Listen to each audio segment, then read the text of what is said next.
Let's talk about Imran Khan, the former cricket star turned prime minister at the center of a political storm in Pakistan. आखिरी गेंद तक मैं मुकाबला करता हूं. He was kicked out of office last year, is now facing more than 100 legal cases, and was briefly arrested in May. It led to huge protests and violence. Khan says he's the victim of a conspiracy to force him out of politics for good. What is happening right now is not because of me. People in Pakistan are really divided over Imran Khan. His supporters see him as the only hope for the country. Imran has basically become a prophet of change, while his opponents accuse him of spreading lies and fueling a toxic style of politics. This became a two-way fight of rhetoric of like good versus evil. So who is Imran Khan? Why is he so divisive? And why is politics in Pakistan in such chaos right now?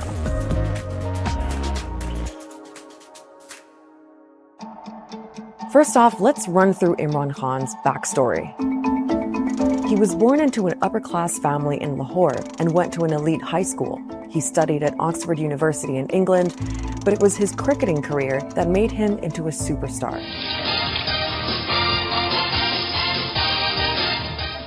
In 1992, he led Pakistan to its first and only World Cup victory, and then retired from the sport. He's easily the greatest Pakistani cricketer of all time. A very glamorous cricketer too. That glamour, of course, brought him to the attention of high society in London. In the early 90s, he was hanging out with rock stars and royalty and married a British aristocrat. But he was also getting into charity work and raised money to open a cancer hospital in Lahore in memory of his late mother. Here's a cricketer, a public icon, trying to provide free cancer care in a country where this was not accessible for most people. And that then translated into a conversation he had about the role of corruption, improving governance, and then his entry into politics. In 1996, Imran Khan launched his own political party, Pakistan Tehreek-e-Insaf, which means Movement for Justice. He styled himself as an outsider on an anti-corruption mission, but his political career didn't really take off until 2011. That's when he held 2 rallies in Lahore and Karachi. Tens of thousands of people showed up. He was promising to bring a new kind of politics to Pakistan. And 7 years later, that message helped him get elected as prime minister. मैं ये आपके सामने ये pledge करता हूं कि इंशाल्लाह ये एक बिल्कुल आप मुख्तलिफ किस्म की पाकिस्तान में गवर्नेंस देखेंगे. Now, until Khan came on the scene, Pakistani politics was dominated by 2 parties and 2 families. The Bhutto family, which is linked to the PPP, and the Sharif family linked to the PMLN. That's the party of the current Prime Minister, Shehbaz Sharif. For years, the 2 sides have been alternating in power, a pattern that Khan was determined to break. To demolish what he called the grip of dynastic politics in Pakistan. He's very popular among young Pakistanis who do not see the old guard as being representative of their ambitions and aspirations. He's also popular among middle and upper middle and elite classes. They are of the view that Pakistan have been harmed by the politically corrupt elite for too long, and Imran is our hope. Now, there's another layer in Pakistan's politics that you need to know about, and that's the military. Since Pakistan's independence in 1947, there have been several military coups, and generals have ruled directly for 33 years in total. But when there's been a civilian government, the military still plays a big role behind the scenes. They have like such a strong, influential meddling going on that no government in Pakistan really gets formed without their involvement. And it seems that was also the case for Imran Khan, that the military was pretty influential in his rise to power. This is something which is acknowledged by the military leadership of that time. People who have subsequently came out after the retirement and acknowledged and confessed that yes, we have helped Imran win. And Khan actually sold himself as a candidate who could work with the military. They were seen as being on the same page. The constant struggle and tension between civil and military establishments in Pakistan was something that people expected would end with Khan coming into power. But it didn't. Here's what happened. So it's 2018, and Imran Khan's just been elected prime minister. It was actually a pretty contentious election, and his political opponents accused him of fraud. But Khan was popular, and for a lot of people, it felt like a fresh start. Remember, his big thing was tackling corruption, something he said was at the root of most of Pakistan's problems. So he went on a massive anti-corruption drive. Many politicians and government officials were arrested. Khan's supporters approved, but his critics said it was one-sided and that he was only targeting his political opponents, though Khan denies that. Order in the house, please. Another criticism was that Khan's approach created a kind of vindictive and divisive political atmosphere.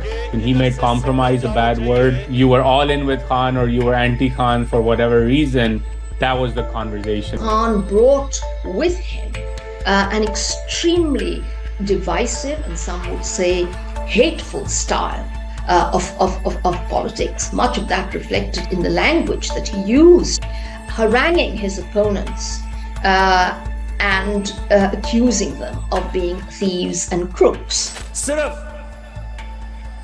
हम जिससे मुफाहमत कभी नहीं करेंगे वो लोग हैं जिन्होंने पाकिस्तान की अवाम का पैसा चोरी करके मुल्क से बाहर लेके गए. Now, the economy was a big issue when Khan was prime minister. He inherited a lot of problems, including a major debt crisis, and he had to deal with COVID too. But the bottom line was that living conditions for most Pakistanis didn't improve under Khan. Inflation soared and the value of the currency fell. As the economic stress mounted, people sort of began questioning, what this hope and change mantra was all about. And I think that began to then erode his popularity. Overall, your democratic, your human rights, these things were being impacted. Politicians were thrown in jail, things like that. But economy was also being impacted. And along with these things, Imran's relationship with military also started fracturing. Now, it's hard to know exactly how Khan's relationship with the military broke down because this is behind the scenes kind of stuff. But strains developed after a couple of years with Khan as prime minister. It seems the military wasn't happy about the way things were looking. The economy was in bad shape. And on foreign policy, Khan seemed to be going his own way with a more anti-Western approach. There was a reported disagreement, too, over the intelligence chief, who was supposed to leave his job after 3 years, as per military policy, but Khan wanted him to stay. It was kind of a straw that, if not broke the camel's back, it really made things irreparable from that time onward. It's always been a marriage of unequals. Every time a politician or a political party has allied itself with Pakistan's military, they always get hurt by it. By 2022, it seemed pretty clear that the military was pulling their support from Khan by standing back so the opposition parties could go after him. Those parties held a no-confidence vote in parliament, Khan lost, and Shehbaz Sharif replaced him as prime minister. So what's happened since then? Well, Imran Khan's been fighting back against what he says was a conspiracy to remove him from power. He used to claim, when he was being ousted or close to it, that there was an American conspiracy. Within a few months, Khan's tune had changed. It has moved from a conspiracy hatched abroad to a conspiracy hatched at home. He has also singled out the serving army chief as having some kind of personal grudge against him. He's held huge rallies all across Pakistan.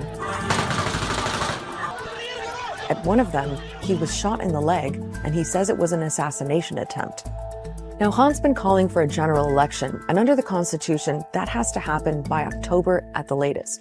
But Khan says his opponents are using a mountain of legal cases, more than 100, to try to exclude him from running. Every other day, there's some sort of case which comes up in a court appearance. They include all sorts of allegations, from corruption to terrorism, even attempt to murder. The military establishment, they're too scared for elections because they're scared I will win. So because of that, they're doing everything to make sure that I get out of the race. Being convicted on any one of these would lead to his disqualification, which is, I think, what they are trying for. It all got pretty dramatic in May, when Khan was arrested in connection with one of the cases. Anger against the arrest of Imran Khan has turned into violent confrontations. Tear gas shells have been fired at this crowd, blocking the main highway towards Islamabad. These are the protesters, and that in the distance is the police line. And since that violence, thousands of people linked to Khan's party have been detained, including senior leaders. An absolutely massive crackdown. Undeniably, the state has really come down hard on Imran and his party in a very brutal manner. The government is using similar tactics that he tried to use against them, and it's taken things to the next level. To his supporters, Imran Khan is the ultimate political victim. And everything that's happened in the last year or so has actually boosted his popularity. ये लोग जितना उसको दोबारा ना अल्लाह उसको ऊपर ला रहा है, अल्लाह इज्जत दे रहा है उसको, अल्लाह लाने वाला है। जो खान साहब कहते हैं बिल्कुल सही है, हम तो अपने लीडर के साथ हैं। By all accounts, Imran Khan today is Pakistan's most popular politician. I think there is agreement that if elections were to be held tomorrow, he would win. So Imran Khan is as popular as he's ever been. And disillusionment with the current government of Shehbaz Sharif probably has something to do with that. There's a full-blown economic crisis. Pakistan is running out of foreign currency and could soon default on its debts if it can't secure more loans. And millions of people are still dealing with the aftermath of last year's floods that left a third of the country underwater. So while this brutal political fight is going on, there are so many other urgent problems stacking up. 4 million people just over a few months have fallen below the poverty line. And I don't think any segment of elite society, politically or institutionally in Pakistan, and that includes the military, has an answer to solving these problems. And that's the real tragedy here. Complete chaos happening. And it's easy to blame Imran Khan for it, or military for it, or this class or that class. And all of these allegations have partial merits. But ultimately, the people who are suffering are the people of Pakistan, the country as a whole. Check out our last explainer on why Arab countries are cozying up to Syria's President Bashar al-Assad. And don't forget to subscribe so you don't miss the next episode of Start Here.